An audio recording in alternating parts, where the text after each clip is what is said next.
안철수 전 대표 언제 들어오시는 겁니까? 크리스마스 이전에는 입장 표명이 있지 않겠는가. 안철수 전 대표가 이제 단단해 보입니까? 아니면 아직까지도 좀 현실 정치에 뛰어들기에는 좀 유약해 보입니까? 박원순한테 서울시장자를 양보했느냐. 양보하고. 문재인한테는 또 왜 양보했느냐. 자꾸 이제 철수 정치하고 유약하다. 네. 이런 얘기들을 하는데 실질적으로 우리 정치 사례에서 결정적인 순간에 유리한 입장에서 후보를 양보한 그런 사례가 없습니다.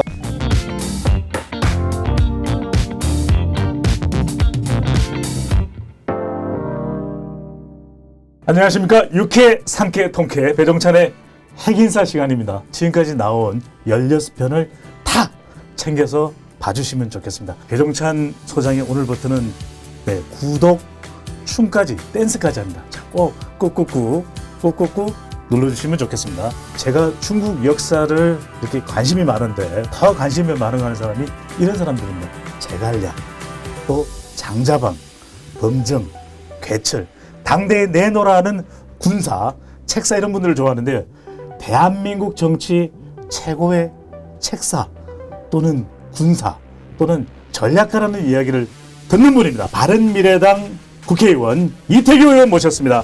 와! 네. 5만여 명의 이런 리액션 어떻게 보셨습니까? 글쎄 너무 과분하게 해주셔서 네. 또 제가 제일 좋아하는 분 중에 한 분이 또 공명인데 네. 공명 선생에 비유해줘서 네. 몸둘 바를 모르겠습니다. 정치에 있어서 전략이라는 부분이 결국 이제 국가 발전하고 국민 편익에 기여해야 되는데 과연 지금 우리 정치가 그렇게 하고 있는가? 뭐 이런 부분에 대해서는 이제 국민들께 굉장히 송구스럽죠. 사실 네. 정치가 자기 기능과 역할을 다 하지 못하고 있는 네. 특히 그런 부분이 많이 부족한 나라가 지금 대한민국 아닌가 이런 부분에서 스스로 많은 부끄러움을 느끼고 있습니다. 저는 단지 리액션만을 여쭤봤을 뿐인데 이렇게 그냥 술술술 정치인이란 이런 또 답을 해주셔가지고 군사 또 책사 또 당대의 장자방이다 현세의 장자방이다 제갈량이다 이런 말씀 드렸는데 그런데 가장 사실 많이 듣는 이야기가 안철수의 복심 이런 표현에 대해서는 어떻게 평소 생각하십니까? 언론이 이제 기사를 쓰는 과정에서 이제 그렇게 표현을 하고 제가 안철수 대표의 복심이라고 생각하지는 않습니다. 다만 제가 안철수 대표가 정치에 입문했을 적에 그분을 통해서 우리 정치를 바꾸고자 했던 국민들의 마음, 시대적 요구에 저도 기꺼이 동참하고자 하는 마음으로 같이 동참을 했고 그리고 지금까지 이어오고 있다고 보니까 언론에서 이제 그런 표현을 쓰기도 하고 또 제가 필요한 경우에는 이제 소통도 하고 지금 외국에 가 계시지만 또 지난번 8월 달에는 이제 독일 가서 뵈서 여러 가지 또 말씀들을 좀 듣고 나누고 뭐 이러다 보니까 지금 이제 안철수 대표의 어떤 정치 재개 문제, 총선 전의 어떤 복귀 문제 뭐 이런 부분이 야권에서는 꽤 큰 관심사가 아니겠습니까? 그렇죠. 뭐 그러다 보니까 이제 그런 이야기들이 많이 나오는 것 같습니다. 기사가 좀 지나치게 나갔다. 저에 대한 거는 지나치게 나갔다고 생각을 합니다. 그러면 복심은 아니고 변심. 뭐 변두리 심은 모르겠는데 어쨌든 이제 그분께서 지금 고민하고 있는 것이 무엇인지 뭐 이런 부분에 대한 부분은 제가 이해하고 있다. 안철수 전 대표 언제 들어오시는 겁니까? 저도 모릅니다.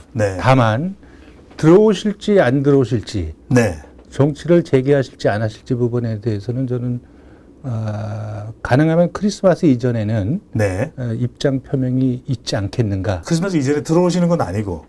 어쨌든 입장 표명이 있지 않겠는가 이렇게 조금 예상을 좀 하고 있습니다. 그리고 이제 지금 안철수 대표에 대한 이제 정치 재개를 요구하는 부분들은 이제 현재 제도 정치권에서 요구하고 있는 거 아니겠습니까? 그렇죠. 또 제도 정치권에 있는 부분들은 일단 현재의 정부 여당에 대응해서 선거를 치르기 위해서는 야권이 하나로 뭉쳐야 된다. 뭐 이렇게 해서 이제 안철수 대표가 필요로 하는 분들도 있는 거고 또 개인적으로는 이제 안철수 대표의 지원을 받고 싶어서 내년 총선에 필요로 해서 그런 부분을 또 강력하게 요청하는 분들도 있고 또 손학규 대표 같은 경우는 이제 당에서 입지가 거의 없다 보니까 안철수 대표가 좀 들어와서 자기를 좀 도와줬으면 하는 그런 바람이 있고 하여간 다양한 이해관계 속에서 안철수 대표의 어떤 정치 재개와 복귀를 요청을 하고 있지만 저는 이제 제가 민원에서 안철수 대표랑 만났을 적에는 이제 네. 정치 재개에 대해서는 굉장히 신중한 입장이었다. 이렇게 생각이 들고 제도 정치권은 현재 자신들의 필요에 의해서 안철수 대표를 복귀를 요청하지만 네. 안철수 대표 입장에서는 일단 본인이 성찰과 어떤 축적의 시간을 갖겠다고 생각을 했고 또 그래서 독일에서 1년을 거치고 다시 미국의 스탠퍼드대로 옮겼지 않습니까? 네. 그래서 거기에 대해서 연구 일정을 더 계속해서 수행하겠다. 이것이 현재 공식 입장이지만 네.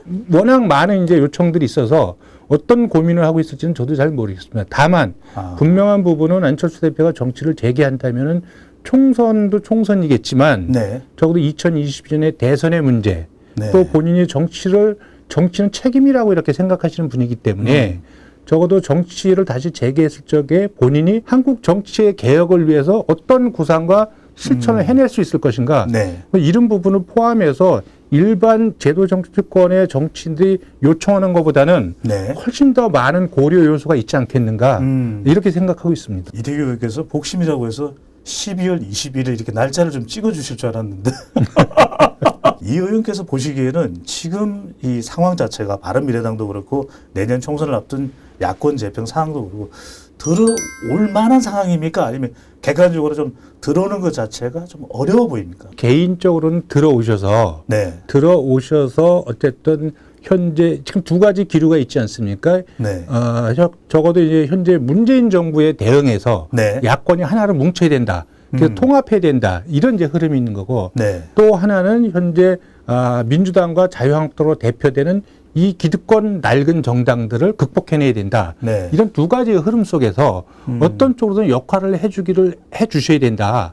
그 부분이 필요하다. 이제 이런 부분을 말씀을 드렸는데 제가 안 대표님하고 대화하는 과정에 느낀 부분은 너무나 많은 분들이 문자나 뭐 이런 걸로 일방적으로 이제 한국 정치 상황을 막 전달하지 않습니까? 그렇죠. 네, 거기서 아마 상당 부분의 많은 분들이 돌아오지 말라고 뭐 이런 요청도 많이 하고 있는 걸로 그렇게 알고 있습니다. 엄청난 양의 지금 문자나 또는 뭐 소식들을 전달 받으시겠네요. 본인이 아마 감당하기 어려운 뭐 그런 정도의 이제 왜냐하면 일단 국내의 어떤 그 한국 정치도 일단 거리를 좀 두시는 거고 뭐 그러다 보니까 정치에 관련돼서 여기 언론인이나 또 지인들이라도 함부로 이렇게 조금 통화하기가 좀 어렵지 않습니까? 또 말이 새나가게 되면 그것이 또 왜곡될 수도 있고 뭐 이러다 보니까 그걸 자제하는 과정에서 이쪽에 안철수 대표의 지지자들이나 이쪽에도 정치적으로 안 대표를 필요로 하는 분들이나 뭐 이렇게 일방적으로 이제 이메일하고 문자하고 뭐 굉장히 지속적으로 보내는 걸로 그렇게 알고 있습니다. 뭐 바쁘기도 하시거니와 또 뭐 너무 많이 오는 정보가 또 비슷비슷한 내용이라서 사실 안 본다 이런 이야기도 있던데. 저도 거의 안 본다고 봅니다. 보내는 분들은 보내겠지만 그걸 어떻게 일일이 다 볼 수 있겠습니까? 이게 보내봐야 안 보실 수도 있겠네요. 본인이 신뢰할 수 있는 소통 창구는 어느 정도는 있는 거니까 일단 그걸 기본으로 하는데 제가 민행 가서 이야기했을 적에 일단 한국 정치에 대해서는 그렇게 관심이 없었고 그래서 한국 기사나 이런 부분을 이제 일부러 이렇게 찾아보거나 이런 일은 전혀 없었고 일단 유럽 생활에 이제 충실하셨는데 어쨌든 그럼에도 불구하고 이제 과거와 달라서 이제 이 어떤 그 미디어 매체들이 워낙 많다 보니까 자의반 타의반 뭐 듣고 보고 하는 것이 많이 있지 않겠습니까? 뭐 그러다 보니까 이제 국내 정치 상황에 대해서 어느 정도는 좀 알고 계실 거다. 그리고 또 뭐 국내 정치가 본질적으로는 거기서 거기 아니겠습니까? 지금 하나도 변한 것이 없기 때문에. 그러니까 사실 안 봐도 안 봐도 비디오다. 뻔한 거 아니겠습니까? 사실. 혹시 저기 핵인사는 보시는지? 그거 하면 제가 다음에 소통 기회가 있으면 한번 물어보겠습니다. 다른 건 뭐 혹시 뭐 바쁘신 못 보시더라도 핵인사는 꼭 좀 보시고 구독을 좀 해주시면. 안 대표님이 저 배종찬 씨를 굉장히 좋아하는 걸로 그렇게 알고 있습니다. 이게 지금 요즘에 감당을 못하겠네. 왜 독일에서 미국으로 가셨는지에 대해서도 사실 좀 잘 모르시는 분들이 많거든요. 심지어는 어떤 좀 이렇게 좀 비판적으로 비아냥 그러시는 분들은 뭐 독일에서의 식사가 안 좋았다. 식성이 굉장히 좋은 분이 안철수 대표입니다. 그러니까 음식을 안 가리고 네. 안 가리고 다 잘 드시거든요. 이것도 좀 오해네요, 그러니까. 예. 사실 어느 정도 위치에 있는 사람은 사실 미식가라 그래서 네. 맛있는 거 비싼 거 많이 찾아다니잖아요. 그렇습니다. 네. 이분은 전혀 그런 게 없잖아요. 그냥 주어진 상태로 있는 대로 이렇게 드시는 분이고 뭐 이렇게 가리는 분이 아니거든요. 네. 그래서 그거는 뭐 어떤 누가 그런 얘기를 했는지 몰라요. 그건 정말 너무나 좀 다른 오해입니다. 이야기고. 네. 막스 플랑크 연구소에서 1년 더 있어도 좋다. 뭐 이런 또 먼저 제안을 했답니다. 여기도 연구 활동을 계속 하셔도 좋다. 네. 독일의 어떤 그 혁신 노력. 네. 또 그리고 유럽 주변국들을 이제 여러 가지 이렇게 조금 순방하면서 네. 많은 부분들을 이제 그 견문도 넓히고 이렇게 하셨잖아요. 네. 그러면서 이제 거기서 본인이 이제 관심을 가졌던 부분이 이제 결국은 이제 4차 산업혁명 네. 또 인공지능 시대에 있어서의 어떤 새로운 어떤 모델들 AI. 뭐, 예, 이런 부분들에 있는데 이 AI 시대나 이런 쪽으로 가려면 거기에 걸맞는 이제 법과 제도나 이런 부분이 또 먼저 선제적으로 준비되고 고민되어야 되지 않습니까? 맞습니다. 예, 네. 그런 부분의 노력을 제일 선제적으로 좀 잘하고 있는 것이 스탠퍼드대 법대라고 합니다. 예, 거기에 네. 이제 그 과정이 있고 네. 그 과정에 초청을 받아서 가게 된 겁니다. 그러니까 스탠포드가 바로 배후에 실리콘밸리가 있으니까 그만큼 IT의 본산 아니겠습니까? 네. 그러다 보니까 구글 이런 서로 간의 법적인 또 보안점까지 함께 잘 어우러져 있는 그런 또 시스템이라고 프로그램이라고 볼 수가 있고. 그러니까 이제 앞으로 이제 우리가 미래 사회로 가려면 네. 그런 부분들이 그 엔지니어 측면에서 기술적 측면도 중요하지만 여기에 따른 법과 제도 부분이 같이 가져야 되지 않습니까? 맞습니다. 이 부분에는 공부가 필요하다고 생각을 했는데 마침 네. 이제 그쪽에 제안도 있었고 네. 그렇게 해서 옮겨지게 된 거고 지금 우리를 보게 되면 사실 뭐 그 차량 공유 부분부터 네. 어쨌든 이 비즈니스 모델이 바뀌는데도 불구하고 법과 제도가 충돌이 돼가지고 안 되는 경우들이 지금 우리나라도 그냥 두 눈으로 맞습니다. 보고 있지 않습니까? 네, 그래서 네. 선진국들은 미래를 가기 위해서 어떤 연구들을 선제적으로 하는지 네. 이런 부분에 저는 꽤 의미 있는 연구 활동이라고 저는 생각을 합니다. 근데 정말 중요한 부분이 지금 동남아 같은 경우에도 말하면 그랩이라든지 이런 공유 경제가 상당히 활발하고 아시아 시장 선제, 심지어는 우리 뭐 현대자동차도 그 동남아의 공유 승차 그런 데다가 투자를 할 정도인데 우리는 지금 타다조차도 안 되고 있는 거 아니겠습니까? 또 택시업계의 반발도 있고 사실 그런 연구를 한다 그러면 상당히 크게 공감이 가는데 일각에서는 또 이런 이야기도 하더라고요. 그러니까 독일에서의 막스 플랑크 연구소 또 미국에서의 스탠포드가 상당히 사실은 없는 자리를 만들어서 그러니까 전 대선 후보이기도 하기 상당히 또 대한민국의 유력 정신이기 때문에 굉장히 좀 이 형식적으로 맞는 자리다. 근데 실제로는 그런 자리인 건지 아니면 정말 연구를 할 만한 자리에 초대를 받아서 간 건지 어떤 것입니까? 우리나라 같은 경우는 과거에 어떤 뭐 사회적 지위나 이런 걸 보고 네. 그 위인설관이라 해서 뭐 자리도 만들고 공간도 만들어주고 네. 사실 그런 부분이 이제 합리적이지 못한 결정들이었잖아요. 근데 저는 미국이나 독일 같은 경우는 굉장히 합리적 사회이고 국가라고 생각을 합니다. 서로의 필요에 의해서 가서 네. 하는 거죠. 그래서 안철수 대표가 그쪽에서 본인이 직접적으로 세미나도 열고 네. 그 부분에서 본인이 주제 발표도 하고 여러 가지 경험들을 공유하고 이런 걸 하지 않습니까? 그러니까 거기 막스 플랑크 연구소도 도움이 되는 거죠.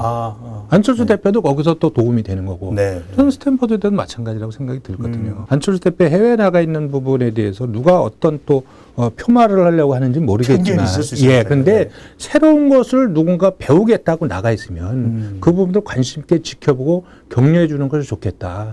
사실 따지고 보면 우리나라 정치인 중에 공부하는 정치인이 몇 명이나 있습니까, 솔직히. 우리 정치인들은 쓸데없는 일정들이 너무 많습니다. 그리고 그것이 정치의 본질이라고 생각하는 잘못된 어떤 관성들이 이제까지 수십 년 한국 정치를 지배해왔기 때문에 네.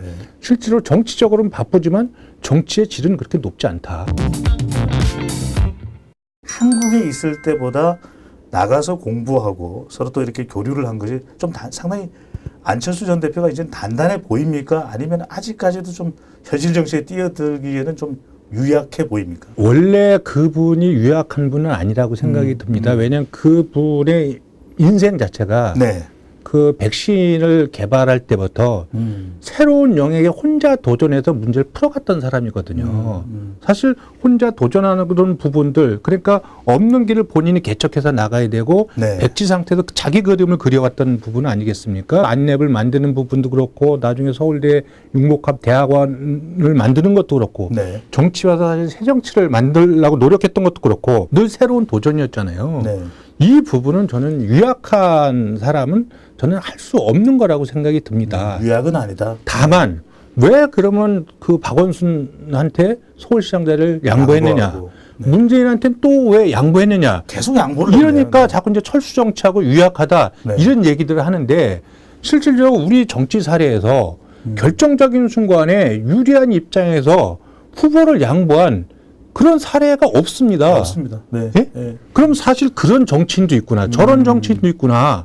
우리가 이렇게 양보와 희생 이런 사례들이 많이 있으면 좋은 거 아니겠어요? 그럼요. 그럼 그런 사례들을 좋게 해야 되는데 그거를 왜곡시켜가지고 그렇게 한다면 저는 한국 정치의 문화가 잘못돼도 너무 잘못됐다. 이제 이런 말씀을 안 드릴 수가 없어요. 너무 현명한 거네요. 네. 저는 현명하고요. 시각이. 뭔가 시각이 왜곡됐다고. 또 하나 제가 말씀을 좀 드리면 서울시장 선거에서 안철수 대표 졌습니다. 네. 그리고 많은 사람들이 정치 끝났다 그러고 또 많은 사람들이 저기 정말 뭐 조롱하고 왜곡하고 막 조롱했죠. 이랬어요. 네. 근데 철수해라. 또 예. 이렇게. 그리고 왜 서울시장 선거에 가서 졌느냐? 그것밖에 안 됐느냐? 아니, 선거라는 건 이제 될 수도 있고 안 될 수도 있는 거죠. 최선을 다하는 게 중요한 건데. 그러면 그 과정에서 그때 바른미래당이 그 창당을 해가지고 서울시장 후보가 없었습니다. 네. 서울시장 후보가 결국은 전체 선거를 이끌어가야 된 중심 후보인데 거기에 나갈 수 있는 사람이 안철수 대표하고 유승민 대표밖에 없었던 네. 거예요. 근데 유승민 대표께서는 그때 당대표이기 때문에 자기는 선거 전체를 주의하기 때문에 못 나가신다고 이야기를 하니까 네. 당에서 나갈 사람은 안철수 전 대표밖에 없고 많은 사람들이 거기에서 출마해달라고 요청을 한 겁니다. 본인이 이렇게 나가고 싶어서 나간 게 아니고 네. 그 당을 위해서 결국은 나가야 다른 후보들도 연동돼서 선거를 치를 수가 있으니까 본인은 결국은 당이라는 조직을 위해서 네. 자기는 또 희생하고 헌신한 건데 그거를 폄하하고 왜곡하는 분들이 있는데 정말 한국 정치가 저는 그렇게 돼서는 안 된다. 네. 왜 그런지는 잘 모르겠고요. 민에서 이렇게 이야기하다 보니까 네. 이 정치를 한 6년여 하는 동안에 네. 굉장히 상처받은 부분도 많이 있는 거예요. 그 조롱하고 네. 또 심한 말로 이렇게 모욕하고 뭐 댓글 보면 험악하잖아요. 심지어 함께 하거나 믿었던 사람들이 등을 돌린 경우도 있지 않습니까? 한철수 대표 입장에서 보면 내가 왜 이렇게 이 비합리적이고 네. 이 도덕적이지도 못한 공간에 와서 이걸 계속해야 되죠. 내가 꼭 이 짓을 꼭 해야 되는가? 네. 뭐 이런 회의가 안 들을 수가 없는 거예요, 저는. 그러니까 이제 그런 여러 가지 감정들이 있어요. 상처받은 네. 그 부정적인 감정들. 이거를 긍정적인 에너지로 돌리려고 마라톤을 하는 겁니다. 여러 새로운 출발점에 서기 위해서도 하지만 네. 이런 어떤 자기의 어떤 그런 상처받은 것들을 긍정적으로 승화시키기 위해서 자기는 극한의 상태까지 뛰는 거예요. 굉장히 강인하다. 이런 느낌을 받고요. 안철수 대표는 마라톤하고 체질하고 맞는 것 같아요. 제가 거기에는 몸이 퍼펙트합니다. 가장 건강한 근육만 남아있는 상태. 아, 근데 그게 어떻게 가능합니까? 굉장히 보면 공부만 또 하셨던 분이기 때문에. 그래서 옛날에 정치하고 시간이 없었을 적에는 약간 허리도 좀 굵어진 측면이 있었는데 네. 요번에 제가 독일에서 뵀을 적에는 완벽합니다. 부인 김미경 교수도 같이 네. 뛰니까 네. 완벽합니다. 아마 모든 사람이 갖고자 하는 몸매, 네. 예, 그냥 뛰면서 모든 부분이 이렇게 다 정리가 되는 거예요. 사실 정치하시는 분들이 건강해야 되거든요. 예, 근데 예. 심지어는 그 마라톤을 가지고서도 국내에서는 상당히 또 조롱되는 댓글들이 많았습니다. 마라톤이나 해라. 예. 다음 목적지는 뭐 보스턴이냐. 사실 그 부분에 대해서는 어떻게 생각하십니까? 그런 이야기 할 수 있다고 생각이 듭니다. 지금 네. 나라 형편이 어려운데 정치 지도자라는 사람이 해외에 나가 마라톤이나 뛰고 앉아 있냐 이렇게 얘기할 수 있습니다. 네. 그런데 나중에 저는 그분이 왜 마라톤을 하는지에 대해서 한번 이해하려고 든다면 조금 더 정치인으로서 누구도 하지 못하는 일을 지금 하고 있다. 이런 생각이 들고 네. 어쨌든 본인은 지금 해외에 나가서 현실 정치와 거리를 두고 성찰과 축적의 시간을 갖겠다고 하는 거 아니겠습니까? 네. 그 과정에서 마라톤도 하나의 방편인 거죠. 자기가 성취하려고 축적하는 과정에서. 네. 문재인 정부 몇 점 주시겠습니까? 현재 상태라고 하면 유급 상태라고. 유급이다. 예. 이 정부가 하면서 가시적 성과가 뭐가 있었냐. 그러니까 이낙연을 심판하지 말고 네. 문재인 정권을 심판하고 실패한 정권에 성공한 총리가 있을 수 없다. 정권이 실패했으면 거기에 그때 복무했던 사람들은 다 실패한 인생들이죠. 유승민 전 대표와 황교안 자유한국당 대표 이게 합당 움직임이 있었거든요. 안 대표 입장은